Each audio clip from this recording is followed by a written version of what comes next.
జనసేన ఆవిర్భావ దినోత్సవం జరుగుతుంది. చాలా గ్రాండ్ గా సెలబ్రేట్ చేస్తున్నాం. అవి నుంచి చాలా సెలబ్రేట్ ఏర్పాట్లు కూడా చాలా ఎక్కువ చేస్తున్నారు. ఏంటి మేడం గతానికి ఇప్పటికి ఏంటి తేడా ఉంది? గతానికి ఇప్పటికి అంటే 100% స్ట్రైక్ రేట్ అండి.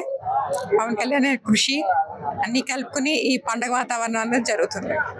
అంటే ఈసారి జనాలు కూడా చాలా ఎక్కువ మంది రాబోతున్నారు అంటున్నారు. కానీ ఈ క్రౌడ్ చూస్తే ఇక్కడ ఈ స్థలం చూస్తే చాలా తక్కువగా కనిపిస్తుంది. సరిపోద్ది అంటారు? ఖచ్చితంగా సరిపోదండి. కానీ పవన్ కళ్యాణ్ మీటింగ్ అంటే ఎప్పుడు ఎక్కడ ఏది సరిపోదు. జనాలు ఎక్కడి నుంచి అయినా వచ్చేస్తారు. ఇంకా 100 ఎకరాలు తీసుకున్నా సరిపోదు అది. సో ఇదైనా అలాగే అంచనా లేకుండా జరుగుతుంది. సో ఇలాగే జరుగుద్దాం పర్లేదు. ఇంకా పవన్ కళ్యాణ్ గారి గురించి అంటే చాలా ఒక యుద్ధం చేసుకుని ఆయన మళ్ళీ ఒక దశాబ్ద కాలం తర్వాత వచ్చారు అధికారంలోకి. ఇప్పుడు ఎలా ఉండబోతుంది మేడం? ఇప్పటి నుంచి పార్టీకి సంబంధించి కార్యక్రమాల మీద కూడా దృష్టి పెట్టబోతున్నారు అంటున్నారు. ఎలా ఉండబోతుంది అంటారు? పార్టీని బలోపేతం కూడా చేసుకోవాలి కాబట్టి ఖచ్చితంగా పార్టీ మీద దృష్టి పెట్టి సాధిస్తున్నారండి. అన్ని గ్రౌండ్ లెవెల్ నుంచి కూడా వస్తున్నాయి అన్ని ఇన్ఫర్మేషన్ అంతా.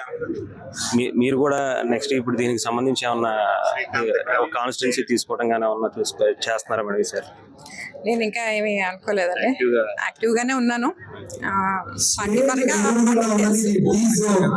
అంటే కళ్యాణ్ గారు కూడా గతంలో మీకు చెప్పారు మీరు నెక్స్ట్ టైం మళ్ళీ పోటీ చేద్దరు కానీ అన్నట్టుగా మాట్లాడారు మిమ్మల్ని అప్పుడు మీటింగ్ లో. తర్వాత జాయిన్ అయిన తర్వాత చెప్పారు మేడం దాని గురించి? అంటే ఫస్ట్ లో మీకు ఇక్కడ మీటింగ్ లో చెప్పారు మీరు పోటీ చేద్దరు కానీ, జాయిన్ అయిన తర్వాత ఏమన్నా చెప్పారా? ఏమన్నా ఈ కాన్స్టిట్యున్సీలో చూసుకోండి ఆయనకి ఏమన్నా మాట ఇచ్చారా? లేదండి, ఆ రోజు మాట ఇవ్వడమే.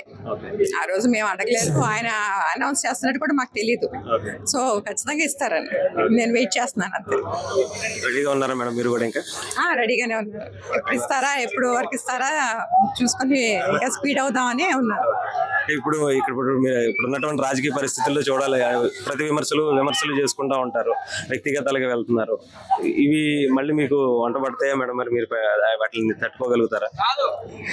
రాజకీయాల్లోకి వచ్చాయంటే తట్టుకోవాలి, అన్ని తట్టుకుని నిలబడాలని. దాన్ని ప్రిపేర్ అయితేనే రావాలి. అది ప్రిపేర్ అయ్యాను కాబట్టి వచ్చాను. సో పర్సనల్ గా విమర్శించడం అనేది తగదు. పార్టీ పరంగా ఎంతవరకు విమర్శించాలో హద్దులు ఉండి విమర్శించడం అనేది కరెక్ట్ అనేది నా అభిప్రాయం. మీకు రాజకీయాలు ఏం కొత్త కాదు, మీ కుటుంబానికి కావచ్చు, మీకు కావచ్చు. కానీ మీరు ఏమన్నా సపరేట్ గా పవన్ కళ్యాణ్ గారి భావజాలంతోనే వెళ్ళాలనుకుంటున్నారా?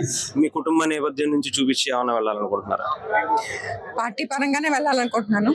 వెనకాల బ్యాక్గ్రౌండ్ ఉంది కాబట్టి అది కూడా ముందుకు వస్తుంది. నాకు తోడయ్యి నేను 2 కలిసి తీసుకుంటాను.